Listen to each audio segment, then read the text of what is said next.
नमस्कार दोस्तों, नमः शिवाय। जीवन ज्योति चैनल में आप सभी का हार्दिक स्वागत करती हूं। दोस्तों, आज की वीडियो में हम सब लोग मिलकर श्रवण करेंगे मार्गशीर्ष मास अर्थात अगहन मास की कृष्ण पक्ष की उत्पन्ना एकादशी व्रत की कथा। दोस्तों, ऐसी मान्यता है कि इस व्रत को करने से व्यक्ति को पिछले जन्म के सभी पापों से मुक्ति मिल जाती है। उत्पन्ना एकादशी का व्रत करने वालों को इस कथा का पाठ अवश्य करना चाहिए या फिर श्रवण करना चाहिए। जो भी भक्तजन व्रत नहीं कर पाते हैं वो भी विधि विधान से पूजन अर्चन करते हुए व्रत कथा का श्रवण अवश्य करें। आइए कथा आरंभ करती हूँ। युधिष्ठिर ने पूछा, भगवान, पुण्यमयी एकादशी तिथि कैसे उत्पन्न हुई? इस संसार में क्यों पवित्र मानी गई तथा देवताओं को प्रिय कैसे हुई? श्री भगवान बोले, कुंती नंदन, प्राचीन समय की बात है। सतयुग में मुर नामक दानव रहता था। वह बड़ा ही अद्भुत, अत्यंत रौद्र तथा संपूर्ण देवताओं के लिए भयंकर था। उस काल रूपी दुरात्मा महासुर ने इंद्र को भी जीत लिया था। संपूर्ण देवता उससे परास्त होकर स्वर्ग से निकाले जा चुके थे और शंकित तथा भयभीत होकर पृथ्वी पर विचरण करते थे। एक दिन सब देवता महादेव जी के पास गए। वहां इंद्र ने भगवान शिव के आगे सारा हाल कह सुनाया। इंद्र बोले, हे महेश्वर, ये देवता स्वर्ग लोक से आकर पृथ्वी पर विचरण कर रहे हैं। मनुष्यों में रहकर इनकी शोभा नहीं होती है। देव, कोई उपाय बतलाइए। देवता किसका सहारा ले?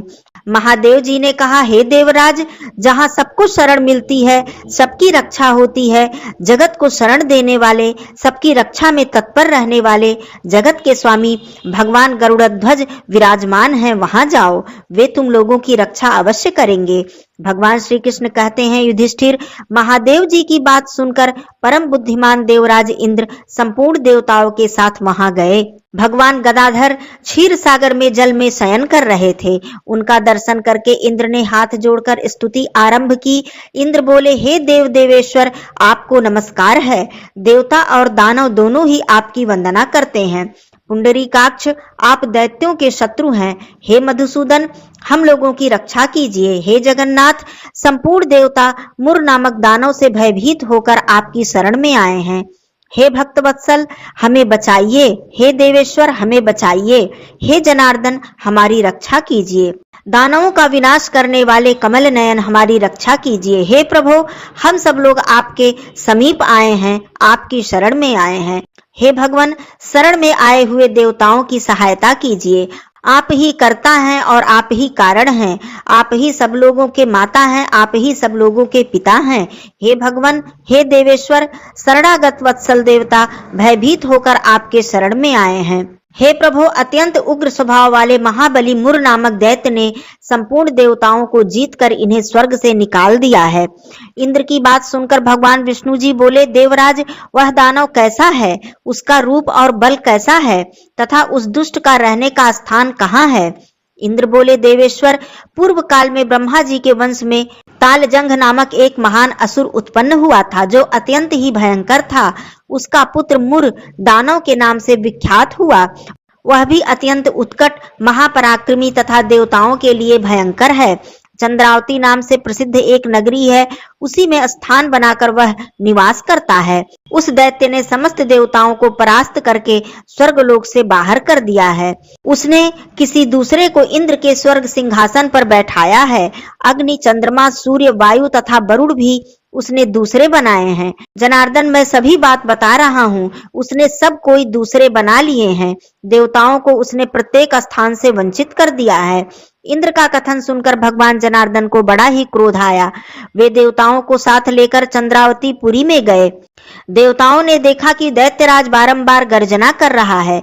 उससे परास्त होकर संपूर्ण देवता दसों दिशाओं में भाग गए हैं। अब वह दानव भगवान विष्णु को देखकर बोला, खड़ा रह, खड़ा रह। उसकी ललकार सुनकर भगवान के नेत्र क्रोध से लाल हो गए। वे बोले, अरे दुराचारी दानव, मेरी इन भुजाओं को देख। यह कहकर भगवान विष्णु ने अपने दिव्य बाणों से सामने आए हुए दुष्ट दानवों को मारना आरंभ कर दिया। दानव भय से विह्वल हो उठे। तत्पश्चात भगवान विष्णु ने दैत्य सेना पर चक्र का प्रहार किया। उस प्रहार से छिन्न भिन्न होकर सैकड़ों योद्धा मौत के मुख में चले गए। इसके बाद भगवान मधुसूदन बद्रिका आश्रम को चले गए। वहां सिंहावती नाम की गुफा थी, जो 12 योजन लंबी थी। हे पांडुनंदन, उस गुफा में एक ही दरवाजा था। भगवान विष्णु उसी में सो रहे थे। दानव मुर भगवान को मार डालने के उद्योग में लगा हुआ था। वह उनके पीछे लगा रहा। वहां पहुंचकर उसने भी उसी गुफा में प्रवेश किया। भगवान को सोते देखकर उसे बड़ा हर्ष हुआ। उसने सोचा, यह दानव को भय देने वाला देवता है, अतः निसंदेह ही मैं इसे मार डालूंगा। दानव के इस प्रकार विचार करते ही भगवान विष्णु के शरीर से एक कन्या प्रकट हुई, जो बड़ी ही रूपवती, सौभाग्यशालिनी तथा दिव्य अस्त्र शस्त्रों से युक्त थी। वह भगवान के तेज के अंश से उत्पन्न हुई थी। उनका बल पराक्रम महान था। दानवराज मुर ने उस कन्या को देखा। कन्या ने युद्ध का विचार करके दानव के साथ युद्ध के लिए याचना की। युद्ध छिड़ गया। कन्या सब प्रकार की युद्ध कला में निपुण थी। वह मुर नामक महान असुर उनके हुंकार मात्र से राख का ढेर बन गया। दानव के मारे जाने पर भगवान जाग उठे। उन्होंने दानव को धरती पर पड़ा देख पूछा, यह मेरा शत्रु अत्यंत ही उग्र और भयंकर था, किसने इसका वध किया है? कन्या बोली, हे स्वामी, आपके ही प्रसाद से मैंने इस महादैत्य का वध किया है। श्री भगवान ने कहा, कल्याणी, तुम्हारे इस कर्म से तीनों लोकों में मुनि और देवता आनंदित हुए हैं, अतः तुम्हारे मन में जैसी रुचि हो उसके अनुसार तुम मुझसे कोई वर मांगो। देव दुर्लभ होने पर भी मैं वह वर तुम्हें दूंगा, इसमें तनिक भी संदेह नहीं है। वह कन्या साक्षात एकादशी ही थी। उसने कहा, प्रभु, यदि आप प्रसन्न हैं तो मैं आपकी कृपा से सब तीर्थों में प्रधान, सब विघ्नों को नाश करने वाली तथा सब प्रकार की सिद्धि को देने वाली देवी हूँ। जनार्दन, जो लोग आप में भक्ति रखते हुए मेरे दिन को उपवास करेंगे, उन्हें सब प्रकार की सिद्धि प्राप्त होगी। माधव, जो लोग उपवास तथा नक्त अथवा भुक्त करके मेरे व्रत का पालन करेंगे, उन्हें आप धन, धर्म और मोक्ष प्रदान कीजिएगा। श्री विष्णु बोले, हे कल्याणी, तुम जो कहती हो वह सब पूर्ण होगा। भगवान श्री कृष्ण कहते हैं, हे युधिष्ठिर, ऐसा वर पाकर महाव्रता एकादशी अत्यंत ही प्रसन्न हुई। दोनों पक्षों की एकादशी समान रूप से कल्याण करने वाली है। इसमें शुक्ल और कृष्ण का भेद नहीं करना चाहिए। यदि उदय काल में थोड़ी सी एकादशी, मध्य में पूरी द्वादशी और अंत में किंचित त्रयोदशी हो तो वह त्रिस्पर्शा एकादशी कहलाती है। वह भगवान को बहुत ही प्रिय है। यदि एक त्रिस्पर्शा एकादशी का उपवास कर लिया जाए तो वह 1,000 एकादशी व्रतों का फल देती है। इसी प्रकार द्वादशी में पारण करने पर 1000 गुना फल प्राप्त होता है। अष्टमी, एकादशी, षष्ठी, तृतीया और चतुर्दशी ये यदि पूर्व तिथि से विद्ध हों तो उनमें व्रत नहीं करना चाहिए। परिवर्तनी तिथि से युक्त होने पर ही इसमें उपवास का विधान है। पहले दिन दिन में और रात में भी एकादशी हो और दूसरे दिन केवल प्रातः काल एक ही दंड एकादशी रहे तो पहली तिथि का त्याग करके दूसरी तिथि का एकादशी का उपवास रखना चाहिए। यह विधि मैंने दोनों पक्षों के एकादशी के लिए बताई है। जो मनुष्य एकादशी को उपवास करता है वह वैकुंठ धाम में, जहाँ साक्षात भगवान गरुड़ध्वज विद्यमान है, वहां स्थान पाता है।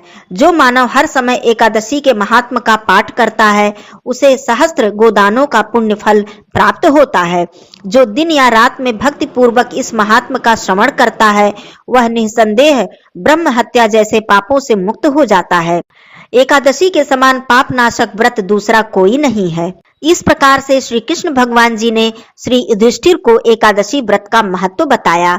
उत्पन्ना एकादशी के दिन ही माता एकादशी जी उत्पन्न हुई थी।